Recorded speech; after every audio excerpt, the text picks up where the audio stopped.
అందరికీ నమస్కారం. రాష్ట్ర డీజీపీపై వేటు తీవ్ర కోపంలో ముఖ్యమంత్రి. ఈ విషయాలను తెలుసుకుంది వీడియో మీరు కంప్లీట్‌గా చూడండి. అప్పుడే మీకు కంప్లీట్ ఇన్ఫర్మేషన్ ఏంటో అర్థమవుతుంది. అదేవిధంగా చాలా మంది వీడియో చూస్తున్నారు గానీ, సబ్స్క్రైబ్ చేసుకోవడం మాత్రం మర్చిపోతున్నారు. దయచేసి సబ్స్క్రైబ్ చేసుకోండి. సబ్స్క్రైబ్ చేసుకోవడం వల్ల నేను చేసే ప్రతి ఒక్క అప్డేట్ మీరు ముందుగానే పొందగలుగుతారు.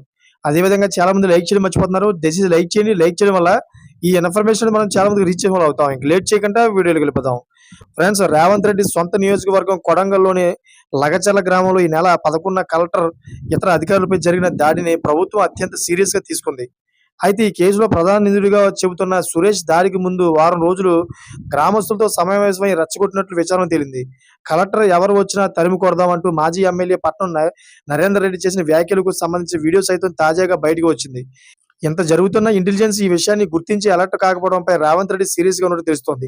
తొలుత గ్రామ శివారులో అధికారులు మీటింగ్ ఏర్పాటు చేశారు. అయితే దాడి చేయాలన్న కుట్రతోనే నిందితులు అధికారులను గ్రామంలోకి రావాలని తీసుకెళ్లినట్లు విచారణ తేలింది.